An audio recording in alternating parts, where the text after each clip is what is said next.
Unapologetically Podcast, WATP.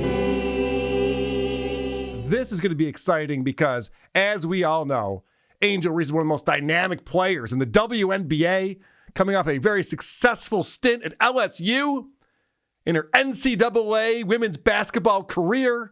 And I know Pat's watching all the games. We text about it while they're happening. Yes. We can't get enough of it. I'm just slandering him all over the place. I'm one of the Reese's Pieces up there. Yes, I'm a huge fan. You're Reese's Pieces. So he just launched this new podcast. It's brand new. The first episode comes out, and apparently they did it wrong. Like, I had to redo this episode because it's spicy. Y'all want to see tea? We're going to drop tea. The first episode I had recorded, I just gave a little bit of it wasn't too much. It was very cutesy. It was cutesy and classy and demure. We not giving that this time. We spilling it all. Period. Let's get into it. Demure. I hate that that's a word now. It's so annoying. So she just said that they recorded the podcast episode and they said, yeah, this is garbage. So she's on the Playmaker Network, which is Shaquille O'Neal's podcast network. Right. And so obviously the network saw the episode and went, no one's going to watch this. You realize that, right? You guys aren't even talking about anything. It reminds me of, famously, Lindsay Lohan. She did a Playboy shoot back in 2011. And the executives went, oh, what is this? No, you got to get way more naked. We've been promoting this. We're giving you $1 million. We've been promoting this. We need to see a lot more ass and titty if we're going to put this out. So basically, Angel wasn't showing enough ass and titty is the analogy that I'm coming up with for some reason. It's just like that, Carl. It's like, hey, we can't see your asshole. It's just like you didn't talk about Caitlin Clark. It's the same thing. Thank you. This guy gets me. I appreciate it. So I'm excited because that's how the show starts. She goes, we recorded one of these. It wasn't spicy enough. Now it's going to be spicy. We're going to spill the tea. We got all this stuff. And here's an example of how spicy this talk gets. Did you go to any other countries? I went to London. Okay. That was it. I've been to London. Yeah, London was That's nice. fun. I like London. Mm-hmm. Have you ever tried the duck and waffle? What is that? Literally duck and waffle. Duck? It was, I'm not gonna lie, I'm a picky eater. It was good though. You said you like chicken and waffles. Yeah, I do like chicken and waffles. Which one was better? I'm not gonna lie, the duck was good. Really? Mm-hmm. And I was kind of scared to try it, but it was really good. You would make it again? Mm-hmm. Like when I go back to London, I'm definitely getting it again. So for me, when I was in London, there was a meal. I ordered breakfast, bacon, eggs. They gave me toast, normal potatoes, but they did baked beans. See, I'm not gonna lie. And French fries. Before the show started, we were having a quick conversation, and producer Chris goes, this banter sucks. Let's start the show. And I just can't imagine being on a show and having this conversation right now. I take it back. That banter was better than this. Yeah, it was way more interesting than these assholes. What'd you think about this show, Pat? Did you watch this? I've tried every time that you've asked me to watch a show. I've tried to stick through as far as I could. I didn't make it to London. Okay. And I don't know how far that is. It's pretty far. I didn't even get that. And I hate to say it, that was the best conversation I've heard so far by them having. The show starts with her going, okay, let's get crazy about social media. What do you think about social media? And Angel says, it's not real. Yeah, I have that and clip. She goes, I just did it. But you can do it. Yeah, but it's not real. These are the whitest black women I've ever seen in my entire life, and they're not women. That's a woman. The other one is a fella. She is. It's Angelo. It's Angelo Reese in the morning. That's what this is. Yes, Angelo is 6'3". 6'3", his Wow. dick is 6'2". He's a big boy. He's got Tyra Banks' forehead. It's the worst. This show is the worst thing you've ever made me watch. We watched the Bradys. We watched a lot of bullshit. This is the worst thing I've ever had to watch. You might be right about that. This one was a tough one, but there's a lot of talk about social media because Angel Reese has all these mental health problems and she's constantly on social media, but she hates social media. It's a big problem. And so this is the talk right at the top here. And then since you're Angel Reese, Maya Reese, your fan base is the Reese's Pieces. Reese's Pieces. What's your Reese's Pieces for today? Your peace of mind. Oh, my peace of mind is social media is not real. Like, I want people to realize, like, social media is not real. Like, we are human. We live a life outside of social media. What people say on social media does not matter. What percentage do you think is real? Like if you're scrolling and you see something pop up, what percentage do you think is actually like, oh, that's real? like a very small, like, it's so hard to believe these days, like, because people put out so much fake stuff about people in this world, so you really never know what to really believe. Great insight right there. Good follow-up question, too. What percentage? Like, she's going to throw out a number. It's actually 72%. There's a study that's been done by this research group. By the way, I just want to point this out to Angel Reese. It's not just social media that's not real. All media is not real. ESPN has been trying to convince me that the WNBA is an exciting league and that people are filling out brackets for the women's NCAA basketball tournament. None of this is real, obviously. Now, well, the fact that she has a show about her and she thinks people care, that's not real. Like, no one cares about the life and thoughts of Angel fucking Reese. Right. Like, and she starts the show by going, this had to be done. People needed to know. No, we want Caitlin Clark, the other one. Yes. No one wants this one. No one cared about you. You're the mean black one. We want the white one that you don't like because she's straight. by the way, Pat, if any of my takes are too spicy for you, because I know you have a radio gig and stuff, just let me know. I don't want to get you in any trouble with corporate. I think we'll be okay. Okay, so They let me watch black people. okay, good. You'll be fine. I know it's classic rock, but we can talk about black people. It's okay. Not for more than 4 minutes. The PD comes down hard on you. for Living that. color, that's it. Yes. So what's crazy about this is she talks about social media and how it affects her and how it's not real and it's all fake. And of course, she says, you know, that her fans are Reese's Pieces. She's sponsored by Reese's. It's one of her sponsors. And let me just show you an example of a post that Angel puts out on her social media. It's things like this. She's wearing her favorite Beats Solo 4 in Cloud Pink, which is her first campaign with Beats. All she does, she has something like 28 companies that have a sponsorship agreement with her. It's insane. In fact, I have the list right here.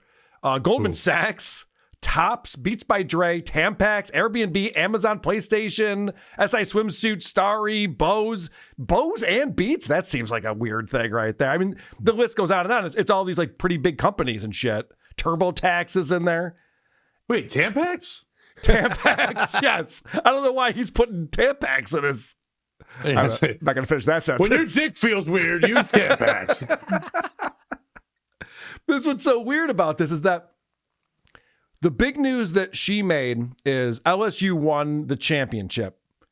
And then the team started the next season. She's on the team. And they lost their first game of the season. And she needed a mental health break after losing a game. She talks all about, she's just like, and then we got back to practice and everyone's bummed out. We didn't know what to do. And she set out multiple games. And we're supposed to take the WNBA seriously when one of their star players gets all sad. And this is her. Oh, do you have something, Pat? Just to say, when you hear the clip, listen to where she takes a break from. Right. For the mental break. Because where they go, it's like, that would be a great mental break. Yeah. So this is her explaining that she couldn't be with the team. And I just felt I was moody. I wasn't in a good place, like, within myself. And I didn't want that to become a cancer in the locker room. So being able to have that conversation with Coach was obviously hard, with the other coaches too. So. Mm-hmm. And it was, what was it, the Cayman Islands?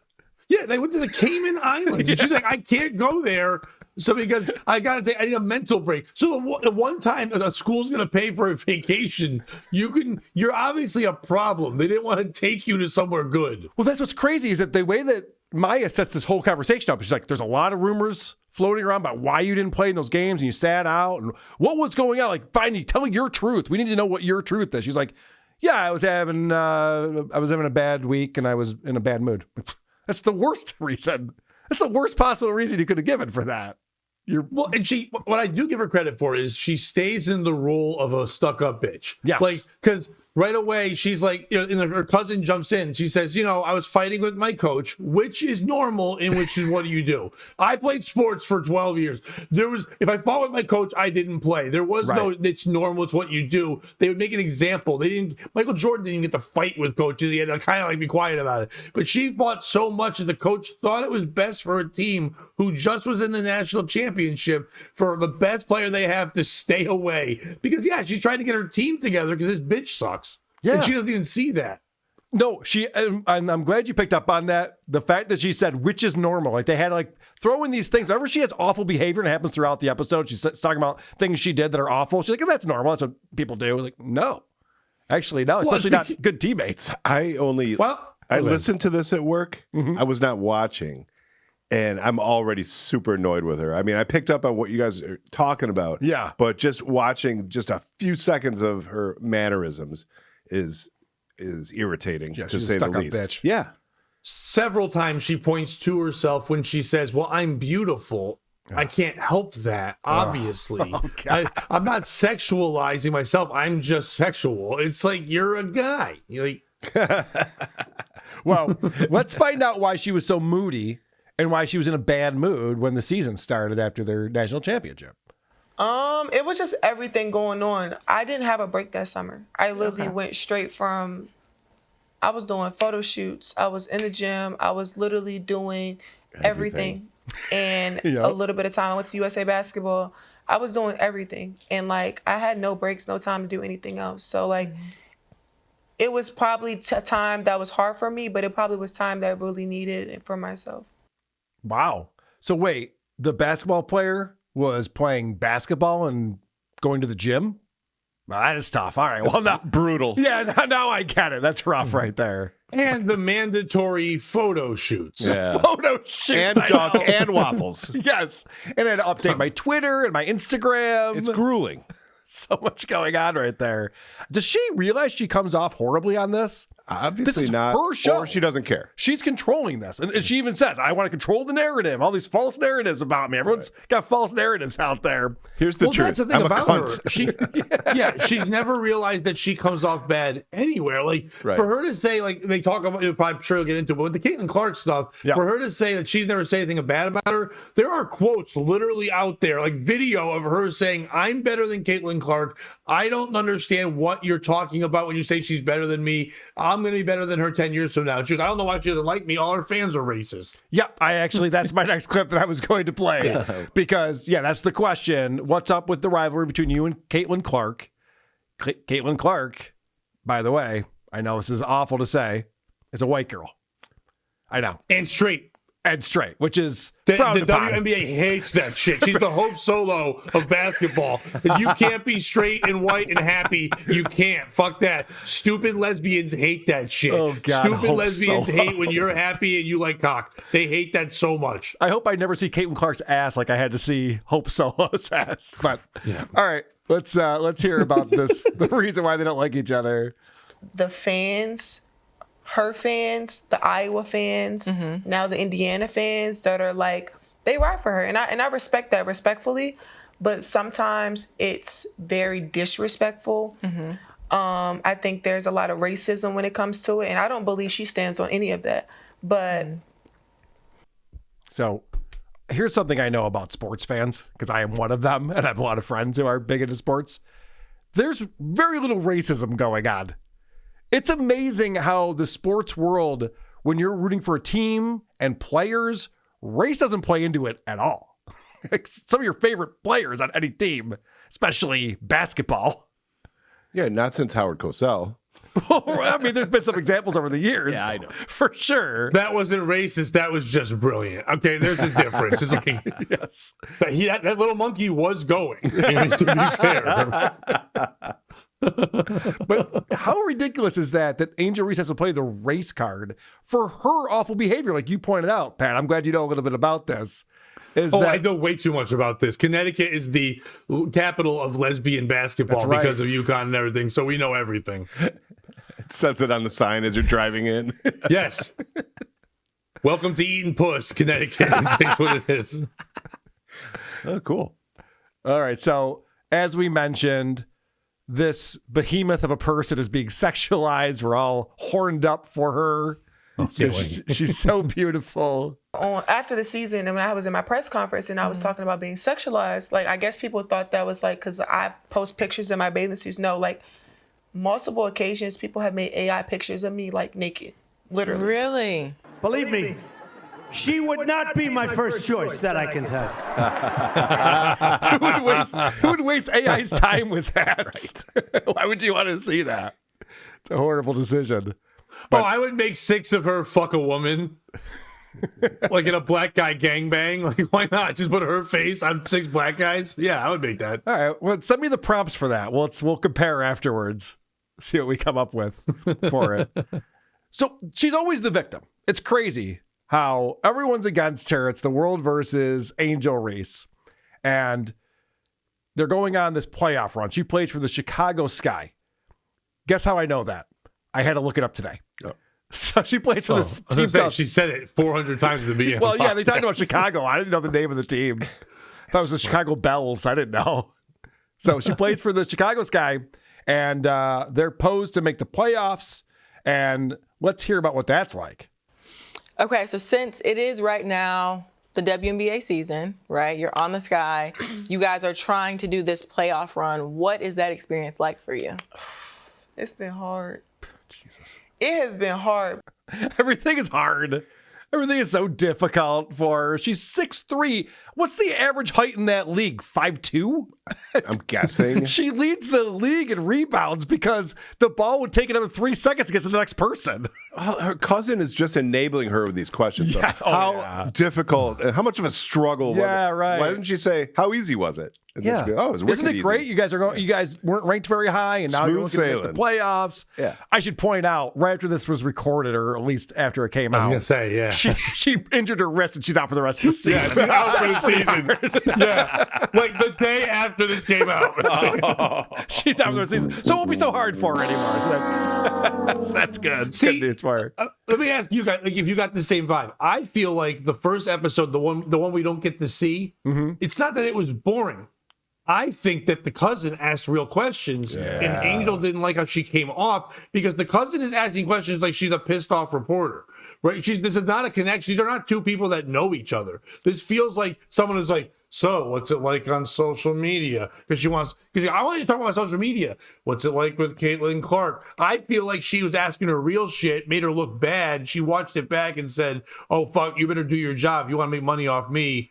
You want to see my awesome reads for fucking DraftKings. I don't know if you have that clip with her eyes being crossed three ways as she tries to read. In the middle of her reading, they have to cut to the cousin, and the cousin has to read the rest of the thing. It was so fucking bad. She couldn't even finish the fucking reading. They kept it in there.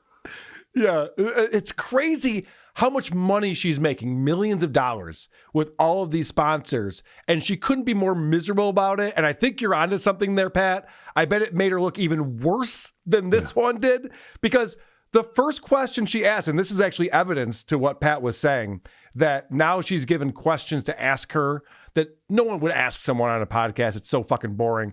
So the name of the podcast is Unapologetic. And so this is the first question that is asked, and Angel, for some reason, is not ready for it.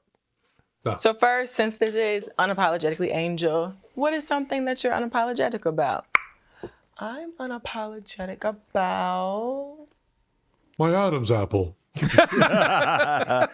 She had no idea how to answer that. She's like hemming and hawing, doesn't know what's going on. But isn't this the second take? Yes. Okay. Yeah. The fuck? I don't understand that. And just to get back to how hard it is for Angel Reese to be the person that she is. And I'm really happy for our team. I mean, it's hard losing. And for me and Camilla, this is the most we've ever lost in our life. I only lost 7 games in my last 2 years at LSU. So, like, it's been hard for me. Well, why don't you cry about it? Saddlebag? The fact that she's this soft as a professional athlete makes me lose a little respect for the league of the WNBA. I've never seen a NBA basketball player being like, I'm not used to losing. These guys are really good in this league. It sucks. But props to the coach for grounding her from going to the Cayman Islands. Yes, that was probably a good move, which is normal. Your star player isn't allowed to go on the trip. It's normal. I don't understand this format where the host of the show is being interviewed. Right. I don't think I've ever seen that before. Yeah, it is odd. She claims in future episodes she's going to have guests and things, but that's not going to go well. But that is the format of a lot of the NBA players who have podcasts now, and I think she's trying to go after that. I think Shaq realized she can't host or do it, whatever. Not Shaq himself, but the producers. Yeah. But a lot of them do that. Like the big one with Gilbert Arenas right now, it's a great show, but they have a guy who asks them all questions, and they just yell wild shit. It's great because it's just 4 black guys who are mad, and they just scream and talk mad shit. It's one of the greatest shows, Gil's Arena. It's a great show. If you want to watch black people just be pissed. It's Anthony Cumia's Nightmares, but it's a great show. And it's wonderful to watch that, but I think they're trying to do that by getting someone who seems to be the well-spoken, light-skinned black person to narrate you through the world of being black and beautiful. I'm out of my lane even trying to comment on a sports podcast, but see, I keep forgetting it's a sports podcast. Right. Yeah. That's my this problem. Is an athlete, not necessarily a podcaster. All right. Right. So that's part of it. And these people, neither of these people are podcasters. The mic technique was driving me fucking crazy. I have a clip. I just want you to watch Maya here. She uses the mic like it's a prop. Yeah. Like she's holding it as if it's something that you use with your body language and you just kind of throw around. But you know, Chicago is a number 3 market in the country. Really? It's New York, LA, and then Chicago. Yes. And I should point out, unlike Andy, I fixed all the audio problems so that we could play it on the show and people could hear what they're talking about. Because why not just put the microphones on mic stands and just sit there and talk into it? They're both holding microphones and they don't know how they work. So they're just like talking like this and they're moving it all around. But I noticed only Angel's level is changing as she's waving it. Hers isn't. Yeah, well, I fixed a lot of it. It is a prop, though. No, I think they're actually microphones. Okay. Maybe at one point. If she put it on a mic stand, Carl, you wouldn't know it was pink. Right. Yes, it matches her They're outfit. they're showing you that it's pink, like their outfits and like their sign. They like pink. They're women. I know they're fucking tough, but they're women, Carl. They're masculine, I have balls women, and they want people to know. They're not just women. They're entitled women. Yes. This is one of the craziest things when they start talking about how now the WNBA doesn't have to fly commercial anymore. You also came in at a great time because y'all got chartered flights. I know. That's huge. I was not used to commercial flights. And with a certain level of stardom, that's hard. Yeah, like going to the airport has been hell for me. Like for the past 2 years. Like I don't even like going to the airport at all. Like I won't go on a flight for. That's weird because me and my buddy were just talking the other day about how much we love the TSA. Like I want to go through that twice. Yeah, right. Can we do it again? Yeah. Hot take there, Angel. The airport sucks. Yep. Do you know why they don't? This is the first year they don't do commercial anymore, right? Why is that? And it's Caitlin Clark. They've literally said it. Like the girl that she's so jealous of, Caitlin Clark came in and so much money and sponsors, airlines have said, we will be the airline and fly you guys so we can have our name attached to Caitlin. Caitlin Clark sold more jerseys this year than the Dallas Cowboys, all of them did this year. That's a real thing. Is that true? Yes, that's real. America's team. She sold more jerseys than all their players. She's the most popular woman in the history of this thing. They all got pay raises because she exists. And this lady's like mad because she's racist and people from Iowa don't like a giant black tranny. And I know attendance is way up too. That you could actually, it used to be you watch a game and you're like, why are they playing in that arena? It's so embarrassing. There's 17 people watching. But now there's actually semi-full arenas watching these games. And it is because of Caitlin Clark. It sounds dumb to say this, but like we noticed in Connecticut, because if you go to Mohegan Sun Casino at all and you have one of the cards, the gamble, whatever, they'll always send you like free tickets. This is the first year that you can't get free tickets to the Connecticut Sun because they're selling out. And the Caitlin Clark game was the first game and it was sold out 3 weeks in advance. It's a huge arena that Shane Gillis sold it out 4 nights in a row, but the basketball team only sold it out when Caitlin Clark was there. It's a crazy phenomenon that's happening. And I think that the problem with it is that Angel Reese is sitting there going, yeah, but I'm the other star. And it's like, yeah, you're kind of the Scottie Pippen of this. I mean, you're good. It's good. Well, what's funny is she's Larry Bird.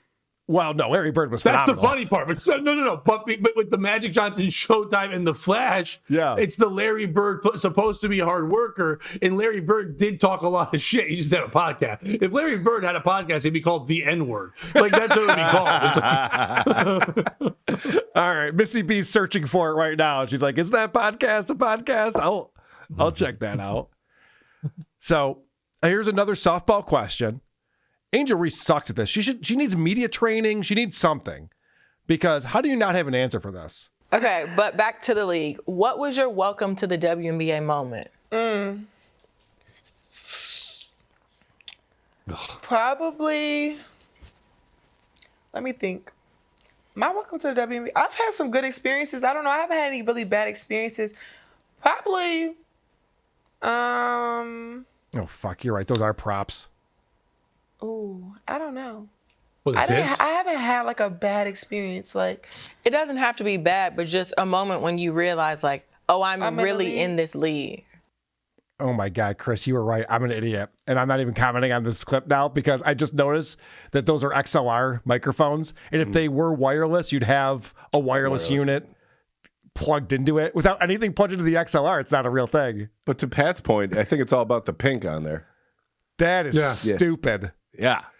Why would you hold a microphone on a podcast anyway? No one does that. It's a horrible way to do that. Yeah. We've seen them before, and it always sucks. No one can do it. Well, always what comes playing to with mind immediately is Chad Zumach famously always did it, and Ray DeVito. And you're like, dude, just put it on a fucking stand and let it sit there and talk near it. It's very easy to do.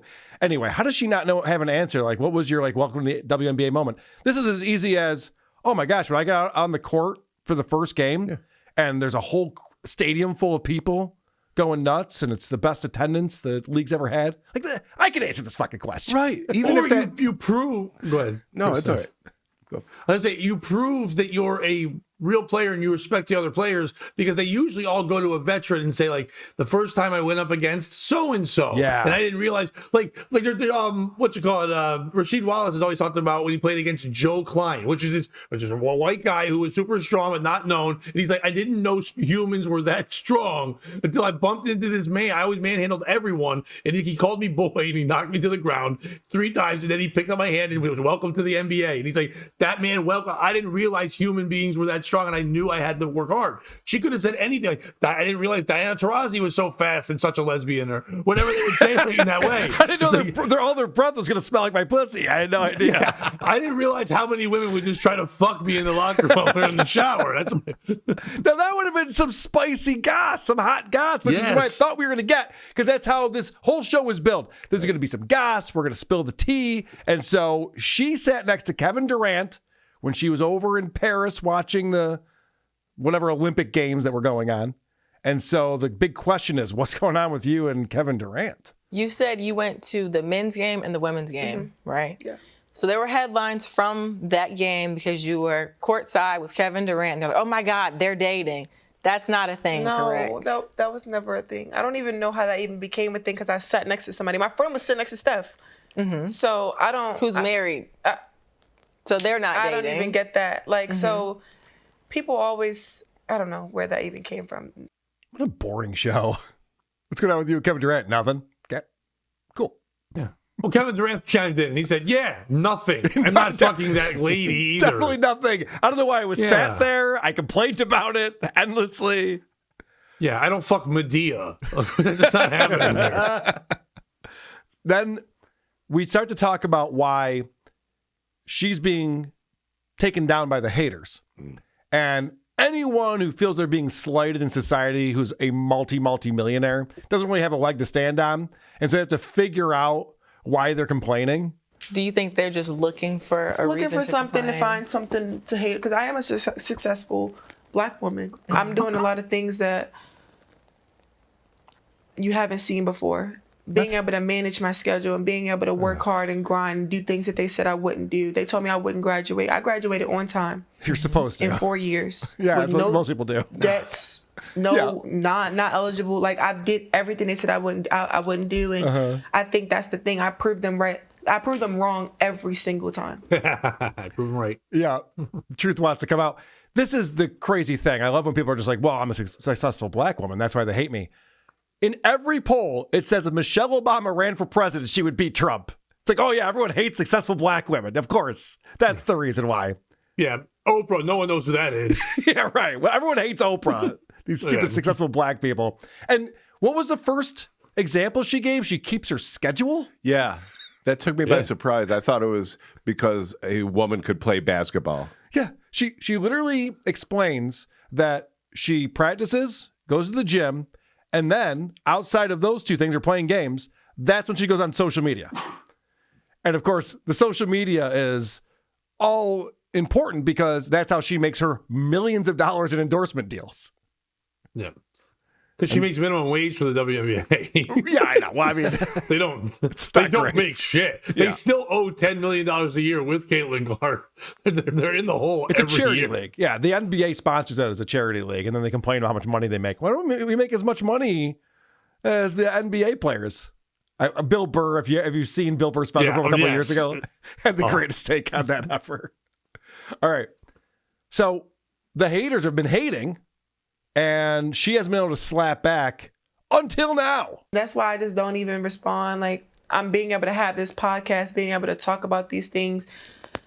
I have, for a long time, let social media and blogs and stuff create the narrative, and now being able to start this podcast, I'm being able to take the narrative back and being able to have my own name and being able to clear things up and being able to do that. And that's why I love, like, I'm really excited. I'm really excited for this, being able to clap tea. This will be your most viewed episode of this podcast because everyone's going to see this and go, I'll never watch this again. So go ahead and Because she create didn't your present narrative. anything. Yeah. Right. No tea was spilled. No. And her whole thing is just like, I now get to tell my truth. I hate people who talk about their narrative, their truth. I immediately shut down. I'm like, okay, I'm not listening to this. I don't give a shit about any of Well, this. and if this is her breaking, and first of all, they asked every question in the first podcast. So even if there was good stuff, and let's say she did really say, Caitlin Clark's a stupid bitch. I hate all the lesbians. Yes. Everyone's, this person, that person, they tried to traffic me. Brittany Griner is a fucking criminal. Like all that kind of shit. Right. If she said all these things, then you just wouldn't have an episode 2. Because in episode 2, it's like, what was it like to play Alabama your junior Right, year? yeah, then it Like, becomes basketball who would talk. care? Yeah, right. Yeah. And there's a lot of basketball talk in this, which is crazy. But then the question is asked of like the guys that she dates and what it's like for them. And I mean, it's probably horrible for a lot of reasons, but she brings up one I wouldn't have thought of. Whenever I'm dating somebody, I go to their comments. All I see is gifs of Angel Reese, Angel Reese, Angel Reese, Angel Reese. Goodness. I looked at somebody I was talking to, and all I saw was, I'm like, oh my God, I know this man hate me already. And that's why I kind of try to tell them, I try to tell the guy usually ahead of time, like, know what you're getting yourself into. Who's the guy? Yeah, who is this guy? Because you think it would be like an NBA player or like a failed NFL tight end or something. You know, like somebody like that. So it's like, so they would think they would expect it, but also the guy is telling them, hey, everybody, I'm dating Angel Reese. Write shit in the comments. Because the guy he just wants to get some fame off dating this dumb lady. Yeah, there's no way an NBA player couldn't do better than Angel Reese, right? I mean, I don't know what her dating history is. Who knows? There's a lot of fucking I don't crazy know. people A lot out of there. them, I mean, she's a good road hoe. You know what I mean? Like, Sure. I don't know. If you're traveling and then you happen to both link up in Chicago, that might work. But I mean, usually it wouldn't work out because they love, I don't know if you know about NBA players and black people in general, but fat white women. And she's not that at all. So it's like, she's I didn't know about tall that. black guy. Pat, She's a tall black guy. I got to subscribe to your newsletter. I didn't know that was what they were Yeah. into. Breaking news Apparently. also. And weird enough, see, on episode 2 of Pat Teaches You About Black People, they're late. Okay. That's good to know as well. I was definitely unaware of that.